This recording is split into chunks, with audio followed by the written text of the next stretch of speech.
What do you think about when you think of Auckland? Some of your answers will include the Sky Tower, the Harbour Bridge, it's expensive, Queen Street, and traffic. Traffic is a big issue in Auckland, and the bumper to bumper has been steadily increasing in recent years. At the same time, more and more Aucklanders have been looking to alternatives to avoid the gridlock, including public transport and cycling, with the cycling network seeing significant growth this century. So what are the factors behind this growth? How many people are riding, and what impacts does it have on the city? In this video, I'll be answering all those questions as I examine the history of cycling in Auckland and compare its network to other New Zealand cities. Before we continue, if you enjoy cities and transportation content in New Zealand, hit the subscribe button down below so you don't miss out on future videos. In 1817, the Lauf Mussie, also known as the Dandy Horse, was introduced to the public in Mannheim, Germany by Karl Dreiss, a German inventor. The Dandy Horse was the first form of a modern bicycle, though unlike a modern bicycle, it didn't have any pedals, the first of which was introduced in the early 1860s in Paris in the form of a velocipede. It is similar to modern bikes, but with much larger wheels. By the end of the decade, the velocipede had made its way to Auckland, with the first recorded sighting being on Grey Street, known as Grey's Avenue today, in August 1869. This marked the beginning of cycling in Auckland. The arrival of bikes fascinated Aucklanders at the time, and like any new thing, they'd be quick to try out the flashy new invention, as Aucklanders would jump to two wheels to form social clubs for cycling, promoting cycling as a recreational activity. One of the clubs formed during this time was the Auckland Ladies Cycling Club, with the bike being a key part of the women's suffrage campaign.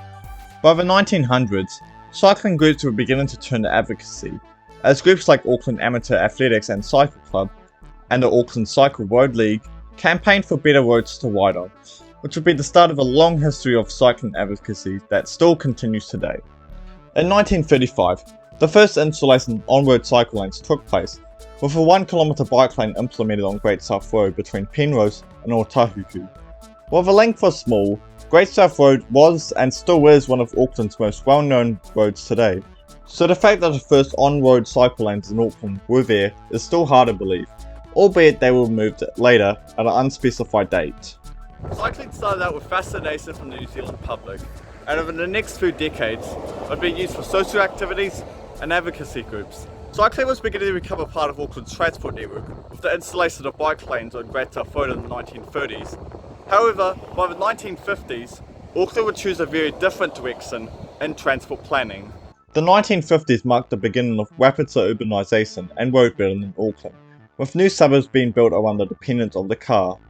As a consequence, funding for bike infrastructure, along with other modes of transport like public transport, would drop, with Auckland's tram network closing in 1956 and the Auckland Harbour Bridge opening 3 years later without a dedicated cycling and pedestrian crossing, an issue I'll get to later. With the focus on roads, the next 2 decades went by without any notable cycling projects taking place, with the cycle lanes on Great South Road that I mentioned earlier likely removed around this period. However, in 1974, in response to a global oil crisis and a bus strike, 2 lanes on the Auckland Harbour Bridge were made available for walking and cycling.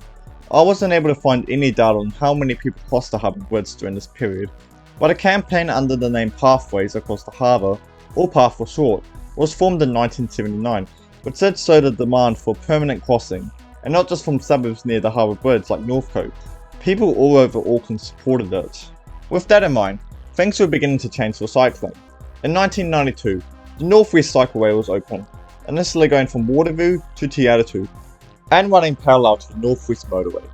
The opening would be described as a watershed moment, as motorway projects will begin to see cycleways built in parallel. Some examples I'll get to later. By the 1950s saw a major focus of cars on Auckland's transport network. People were beginning to realise the limitations of it, as you can't build your way out of congestion with all roads. With this in mind, public transport and cycling were beginning to be explored as alternatives to cars, and both would see major investment start in the 1990s. After advocacy attempts, the first painted cycle lane on Auckland's roads was implemented on Carrington Road in February 1999. This marked the beginning of increased investment and expansion of the cycle network, which was starting to be looked at as an alternative to the bumper-to-bumper congestion that was increasing year on year. Just 5 years later, in 2004, An overhead bridge was added over Great North Road at Waterview to provide a safe connection to the North West Cycleway. This came only a few years after the North West Cycleway had been extended all the way to the city centre, providing residents from Waterview and other nearby suburbs a safe way to enter the city on bike. And if that wasn't incredible, the 2010s would be the period where even more cycling projects would be built, with the Mount Roskill Cycleway opening in 2010, and the Grafton Gully Cycleway, which is where I'm filming this video, opening in 2014. The same year, the New Zealand government would invest $90 million into constructing new Auckland cycleways. Some notable cycleways that would be built in the coming years included the Light Path in 2015, which converted an old motorway off-ramp into a cycleway, and also became one of Auckland's most used cycleways. The Quay Street Cycleway, which opened in 2016, and was used by 200,000 people in just its first year of operation, and Stage 2 of the Glen Innes to Tamaki Cycleway, which opened in 2022, and was built over land that was originally designated for the Eastern Motorway project, which itself never got off the ground. And cycleway bridges include the Ngahau Mangaway Bridge connecting Mangaway and Ongihanga, and the widening of the Ngā Pipi Bridge connecting to Damaki Drive, being completed in 2022 and 2024 respectively. These are just a few of the many cycling projects that have opened in the last decade, with there just being too many to name. I've left a link in the description to a bike timeline made by Bike Auckland, a bike advocacy group based in Auckland, if you're interested in seeing the full timeline of cycling in Auckland. Where has 150 years of cycling led us to? Well, at the time of recording, this is what the cycling network looks like. But which suburbs are the best in terms of cycling? And what are the areas that are lacking infrastructure? Let's have a quick look at them. One of the best areas for cycling in Auckland is the suburb of Waterview in the inner west area of Auckland. As stated earlier, Waterview has the North West Cycleway going through it, but this is just one of the places that you can get to by separated cycleways, as nearby Arvindale and Ongihanga are also accessible by cycleways, those being the Waterview Shared Path, which leads to the Arvindale to Newland Cycleway, and the Southwestern Shared Path, which runs alongside the Southwest Motorway and connects to Ongihanga. While Waterview is well connected to other areas, across the Waitemata Harbour, there is a fast growing suburb which is perhaps the best place for cycling within a suburb, and that is Hobsonville Point. Compared to other Auckland suburbs, Hobsonville Point is a very unique suburb, with high density housing and cycle lanes on most streets. Unfortunately, the small Hobsonville network doesn't connect to Westgate or the wider North Shore area, but this will hopefully change soon, as there's a planned cycleway from Hobsonville to Westgate that is expected to start construction soon. In the meantime, there's an option for Hobsonville Point residents to cycle to the ferry terminal to make its way to the city centre, which takes only 30 minutes. In terms of areas that lack cycling infrastructure, areas in East Auckland, along with parts of the Auckland Isthmus, are the most notable areas that fall into this category, with there being no cycle maps for East Auckland on the Auckland Transport website. Although there are two walkways in the Broadway Walkway in Farm Cove, connecting to Panmure Interchange, and a Cascades Walkway from Highland Park to Meadowlands. As for the Auckland Isthmus, while the western half has the aforementioned North West Cycleway and South West Shared Path, the eastern half, which contains the suburbs of Royal Oak, Epsom, Green Lane, and Newmarket, there is a clear gap in the cycling network as you see on this map, with even the cycle lanes on Green Lane West being very narrow and unprotected. Another issue Auckland's cycle network has is that there's not many cycleways that allow for north-south and east-west travel, which is the same as there's a lot of potential for these routes to be used for daily travel and recreational opportunities. Additionally, unless it's a fold-up bike, bikes are unable to be taken on buses in Auckland, which is disappointing, as someone could be located a considerable distance from a bus stop, which in turn makes them more likely to drive, unless they live in a well-connected cycle suburb like Waterview. But what about overall numbers? In 2014, there was nearly 900,000 people cycling, but in 2023, this number had grown to 3.3 million, an increase of 3.5 times. It isn't a coincidence that the improvements made to cycling had led to this big increase. This is because cycling is subject to induced demand. For those that don't know, when you make a transport mode more easier and convenient to use, more people will take it. You may have heard this term around building roads, however it applies to all forms of transport, including cycling. Now that we've explored the history of the cycle network and the current status of it today, what about the benefits? What are the social, economical and environmental benefits of cycling in Auckland? One social benefit of cycling is that it improves health outcomes, both mentally and physically.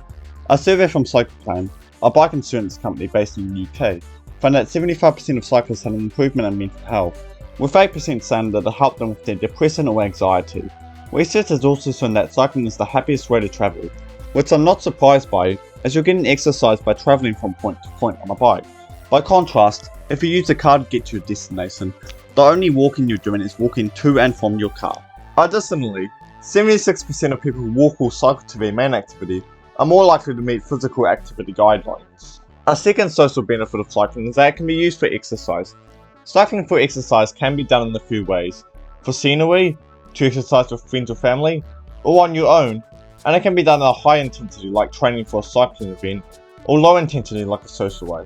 By cycling for exercise, it improves strength and stamina, and reduces risk of cardiovascular diseases including stroke and heart attack, with a study from Denmark finding that regular cycling reduced the chances of contracting heart disease. And now for the environmental benefits of cycling, one of which is that cycling reduces carbon emissions. This one doesn't come as a big surprise, as it's well documented that cars produce more emissions than any other form of land transport.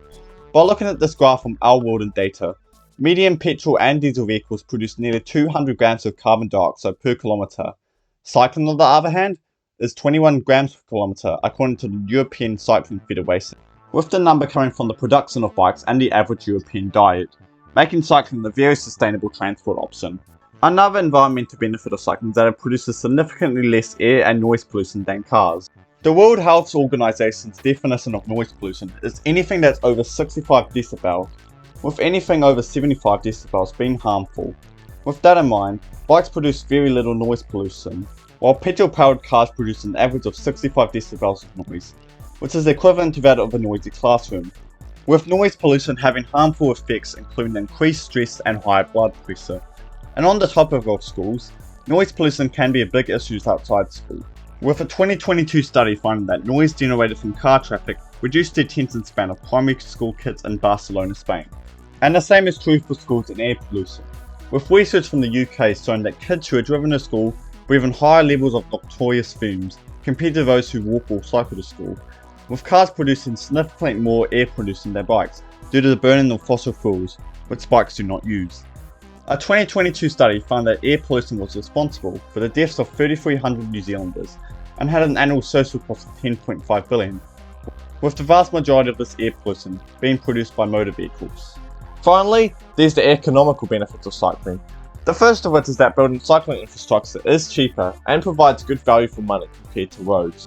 What if 45 kilometers of cycleways come at a cost of $175 million, which is expensive? It's actually not that expensive when compared to roads, as a single major road project can cost well over $1 billion, but for much less length and poor cost-benefit ratio, in addition to the other negative impacts of roads, including increased carbon emissions and increasing car dependency. Which leads me to my next economical benefit of cycling. Cycling is good for the economy for a multitude of ways, one of those being the lower cost that comes with cycling. If you're driving, costs that you incur include parking, fuel, registration, and insurance, with the cost coming in at between $5,000 to $10,000 a year. Bikes, on the other hand, are significantly cheaper, with an e-bike running cost being as low as $40 per year, which is a significant difference, assuming a cyclist doesn't own a car. Additionally, evidence from the US city of Portland show that cyclists spend more money and shop more often, contributing to an improved economy. Finally, I want to point out one thing. One bike on the road is one less car on the road, and one less car on the road reduces congestion. Congestion has many social, economical and environmental impacts on Auckland, which I've explained in another video I made earlier. While the bike network has become more popular and more accessible in the last decade, there's still many issues that are facing the network. Some of those are barriers.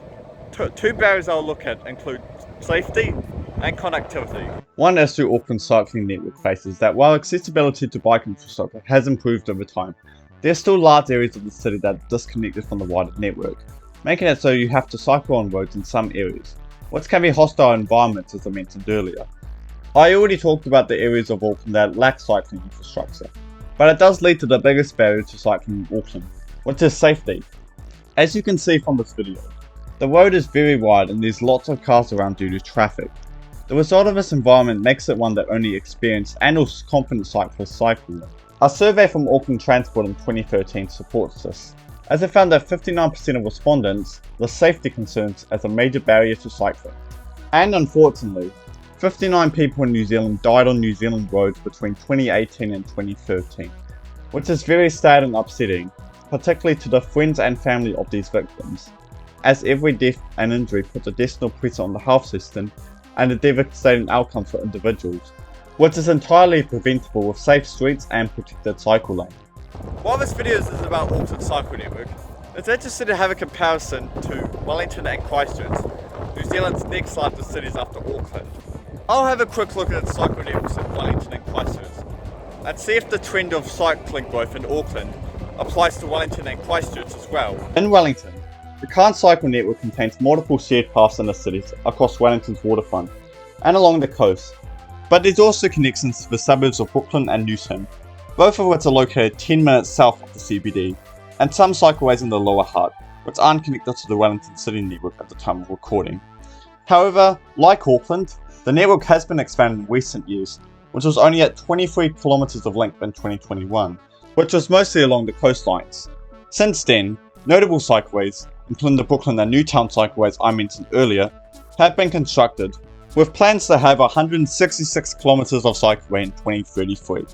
Some notable cycleways under construction include connections to Thorndon, west of the CBD, and Kilburnie, east of the CBD, but most notably of all, Te Awa Tupa, a cycleway that will connect the hut to Wellington City once all the cycleways are completed. If you want to learn more about Wellington's rapid cycleway expansion, Joel McManus from the spin-off has written an article about this, which I'll link in the description. The percentage of those commuting for cycling is also small, with that being 2.4%, but it is 3 times higher than Auckland's percent of 0.9%, with another interesting aspect about the census data being only 51% of Wellingtonians driving to work, but that's a video for another day.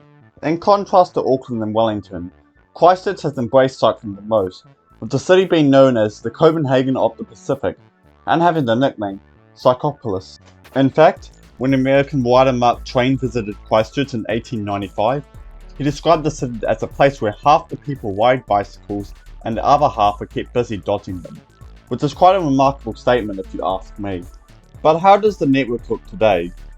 The network itself is quite extensive, with notable cycleways including the Northern Line and the Heathcote Express cycleways, which provide a direct and safe cycle route to Christchurch city centre, with some Christchurch residents saying that it's faster to bike into the city than drive from the outer suburbs, making it convenient to bike to work, school, or other activities like social events.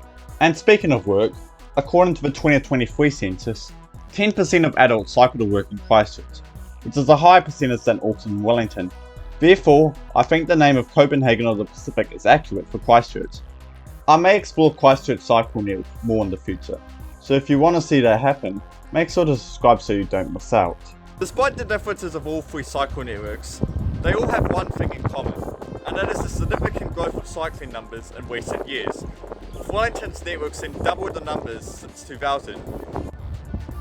Meanwhile, Christchurch has seen an increase of 30% of cycling numbers between 2016 and 2023, and Auckland has seen a 3.5 times increase for cycling numbers, from 800,000 in 2014 to nearly 3.3 million in 2023.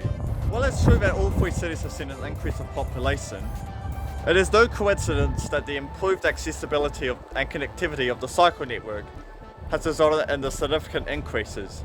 As they say, if you build it, they will come. While Auckland's cycle network has seen significant growth in recent years, the network is still far from complete, with major gaps in the network like that in the Auckland Isthmus area. So what cycling improvements can we see over the coming years? Some notable cycleways that are planned for construction soon include the Westgate to Hobsonville Point cycleway that I mentioned earlier, which will link up with the existing cycle network at Hobsonville Point and allow more people to travel between areas safely on bike. And in the opposite direction, a new cycleway down Albany Highway is scheduled for construction soon. This is what the current road looks like, with no protected cycle lane or path, which makes it a very dangerous environment for cyclists. As I mentioned earlier, only experienced and or confident cyclists would run in an environment like this, so the improvements made to Albany Highway will allow more people to cycle safely. Most notably of all, despite being talked about lots in recent years, There is currently no completion date for a cycleway connecting the north side of the city centre. I think it's crucial that there's a cycling path next to the Harbour Bridge, as that will enable more cycling trips, both commuting and recreational, and provide another transport option in case the Harbour Bridge is down, which can happen with high wind speeds. Finally, I am concerned about the drop in funding in cycling that's indicated from the New Zealand government, from 920 million to 440 million, a drop of over 50%. Cycling is an important mode of transport, and provides benefits including improved mental health and less pollution, and also provides another option for people to move around, as no one under the age of 16 can drive, plus all the other people who can't or won't drive for various reasons. The same does apply to cycling. Not everyone for a variety of reasons can cycle, but it's important that Auckland has a transport network where everyone has multiple viable transport options to get around. For over 150 years, people have been cycling in Auckland, from advocacy groups and social groups to 3.3 million cycling in 2023.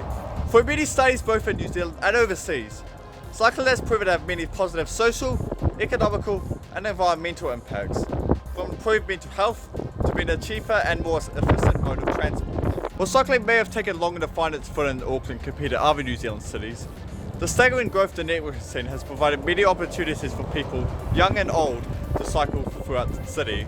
It has given us a glimpse into a future where Aucklanders young and old can cycle to destinations in a safe and fun way. Thank you for watching the video.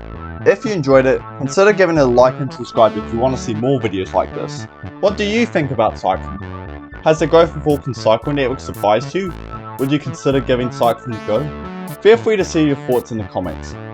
I also want to give a shout out to Bike Auckland, Patrick Morgan from Cycle Action Network, and Anna Sewell, who all gave me permission to use their cycling footage, which is where the background footage for this video comes from. This is also my final long form video for the year, and I really appreciate all the support you've shown since I started this channel in September. And as always, I'm Sam, aka Kiwi Planner, and I'll see you in the next video.